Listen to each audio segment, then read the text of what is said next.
Assalamualaikum warahmatullahi wabarakatuh. Pertemuan keempat mata kuliah Bisnis Internasional dengan materi Sistem Moneter Internasional atau International Monetary System. Sejarah Sistem Moneter Internasional. 1. Sistem finansial memainkan peranan sentral dalam ekonomi politik global. Sejak abad 19, awal pembentukan sistem ini melalui berbagai transformasi dalam menanggapi perubahan kondisi politik dan ekonomi baik level domestik maupun internasional. 3. Transformasi kedua terjadi setelah Perang Dunia Kedua ketika sistem Bretton Woods tengah berjalan. Di tahun 70-an, periode perubahan di bawah sistem Bretton Woods terjadi perubahan dari standar pertukaran emas menjadi dolar Amerika dan komitmen terhadap kontrol kapital. Jadi sebelum Bretton Woods ini mata uang didasarkan pada emas. Tapi setelah 70 Amerika melanggar kesepakatan tersebut. Maksudnya pada sebelum Bretton Woods itu setiap negara yang akan mencetak uang itu harus didasarkan berapa jumlah kekayaan atau devisanya dalam bentuk emas. Nah, tapi setelah Perang Dunia Kedua, Amerika yaitu tahun 70 tidak lagi mengindahkan, dia mencetak dolar sebanyak-banyaknya walaupun cadangan emasnya tidak mencukupi. Tahun 1880, Inggris, Jerman, Jepang, dan Amerika telah mengadopsi sistem standar emas. Jadi sistem standar emas ini mulai berlaku di Eropa itu abad ke-18. Mulanya, $1 dihargai dengan 23,22 grain emas, sama dengan 480 gram emas. Jadi setiap negara yang akan mau mencetak uang dengan standar, kalau misalnya uang Inggris pound sterling, 1 pound sterling misalnya dihargai 480 gram emas. Nah, kalau dia mau mencetak berapa miliar pound sterling, nah kalikan aja emasnya. Itu dulu standarnya. 7 standar emas hancur waktu Perang Dunia pecah. Dunia 1 pecah, 1914. Kemudian muncul periode kurs tetap. Periode ini dimulai dengan perjanjian Bretton Woods. Melalui perjanjian ini, semua negara menetapkan nilai tukar mata uangnya berdasarkan emas, tetapi tidak diharuskan memenuhi konvertibilitas mata uang mereka dalam emas. Negara anggota diminta menjaga kursnya dalam batas 1% naik atau turun dari nilai pasar dan bersedia melakukan intervensi untuk menjaga kurs tersebut. Tanggal 22 Juli 1944 diadakan suatu konferensi moneter internasional dikenal dengan The Bretton Woods. Jadi Bretton Woods itu setelah Perang Dunia Kedua ya. Yang dihadiri 44 negara. Tujuannya untuk menyusun rencana pembuatan sistem moneter 2 tahun setelah konferensi didirikan IMF. Jadi Bretton Woods itu cikal bakal munculnya IMF atau International Monetary Fund dan Bank Dunia untuk mengawal sistem tersebut. 10. Selama periode 1944 sampai 73, dolar merupakan mata uang yang sangat penting dalam lalu lintas pembayaran internasional. Jadi uang dolar atau ekonomi Amerika waktu Perang Dunia Kedua tidak sehancur ekonomi di negara Eropa, Asia, dan Afrika. Kenapa? Karena negaranya tidak diintervensi. Sehingga pertumbuhan ekonominya masih bagus. Dana Moneter Internasional beranggotakan 134 negara. Di antara 10 negara maju yang mempunyai posisi kuat. Internasional merupakan campuran antara kurs tetap dan kurs berubah-ubah. Jadi 10 negara itu dimotori oleh Amerika, Kanada, Inggris, Jerman, Prancis, Italia, Rusia, Jepang,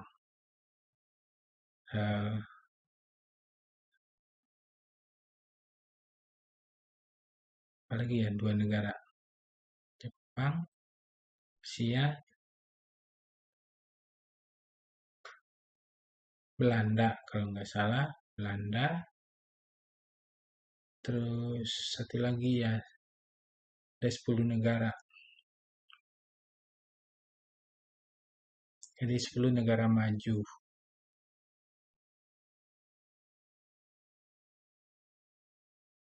Saya lupa itu di negara Eropa itu.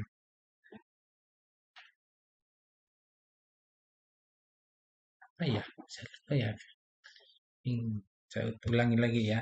Amerika, Kanada, Jepang, Rusia, Jerman, Italia, Prancis, Inggris, Belanda, Belgia kalau nggak salah. Spanyol nggak masuk. Nah, itulah 10 negara kuat. 12 minutes atau Disty float. Apabila negara mengalami defisit dalam neraca pembayaran kurs valuta asing, cenderung naik. Untuk mencegah hal ini, Bank Sentral menjual valuta asing. Demikian juga apabila surplus di dalam neraca pembayaran, Bank Sentral membeli valuta asing di pasar untuk mengurangi penurunan kurs. Nah, jadi fungsi Bank Sentral itu di suatu negara, kalau nilai tukar mata uangnya turun, nah dia melakukan intervensi. Tapi kalau misalnya nilai mata uang kurs itu terbalik.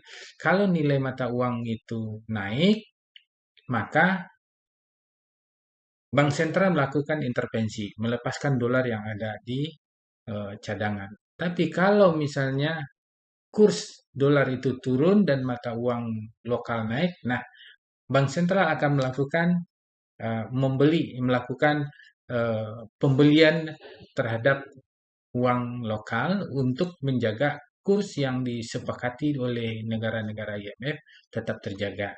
Nah, ini fungsi bank lokal atau disty float. Ada juga yang disebut dengan clean float, di mana bank sentral sama sekali tidak campur tangan di dalam pasar valuta asing. Nah, seperti di kita lah, Indonesia. Jadi kalau dolar naik ya biarin aja, pasar yang ngatur. Dolar turun ya juga nggak ikut campur. Bursa valuta asing. Sutanto 2008, Bursa Valuta Asing adalah tempat atau lembaga yang memperdagangkan mata uang asing. Ya, seperti bank, money changer, dan lain-lain.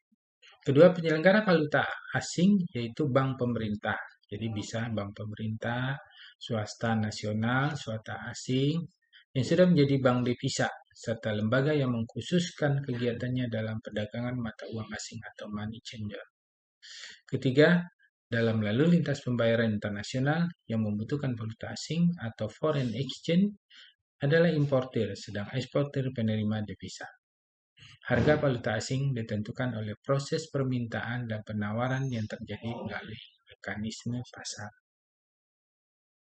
Beberapa istilah tentang kurs valuta asing. Ada yang disebut dengan kurs beli.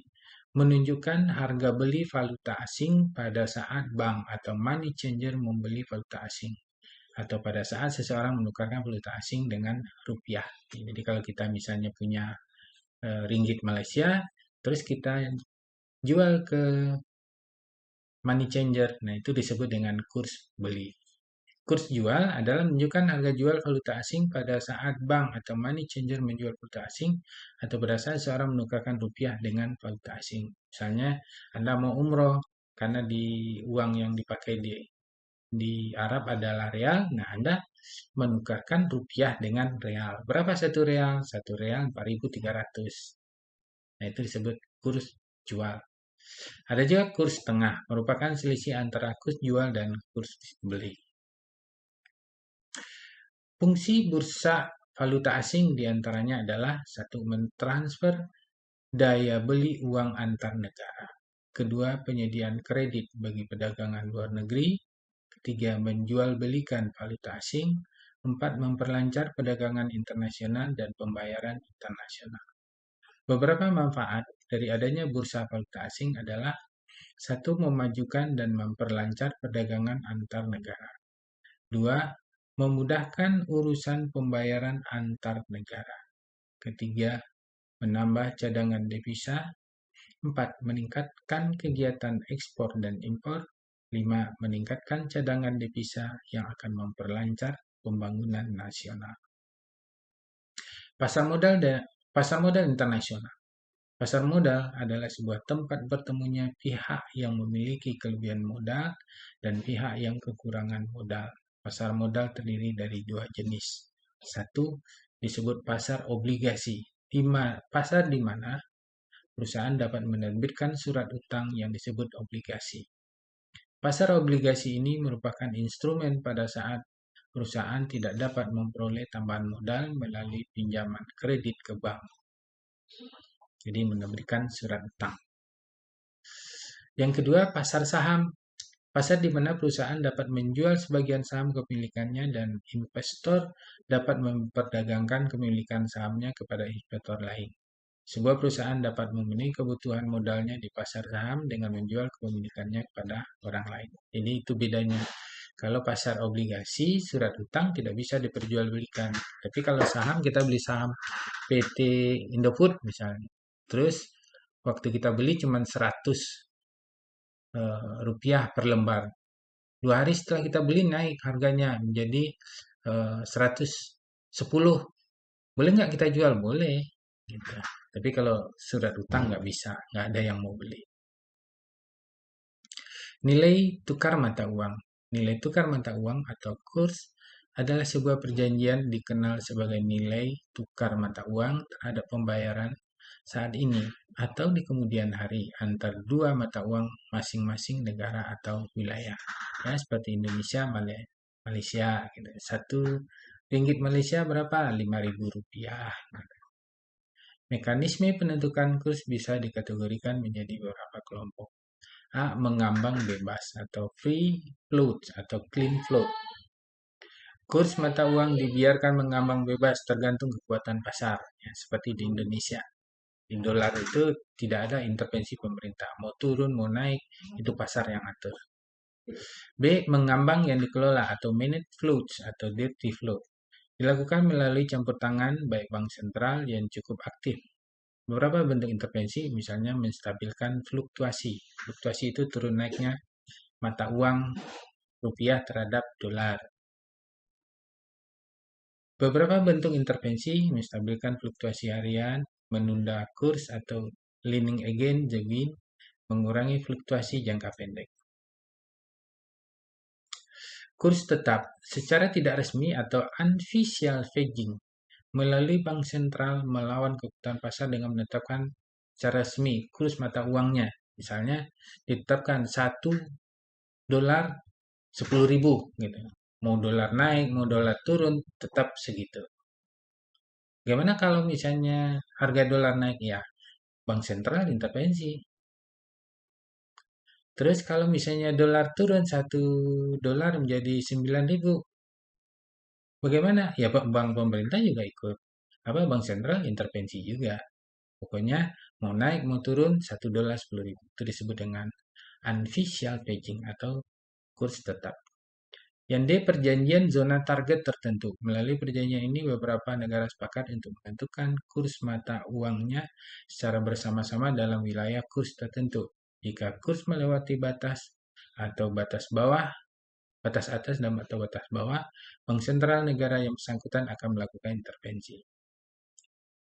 Dikaitkan dengan mata uang lain. Sekitar 62 negara dari 162 negara anggota IMF mengkaitkan nilai mata uangnya terhadap mata uang lain, sehingga mengaitkan nilai mata uang terhadap mata uang tetangga.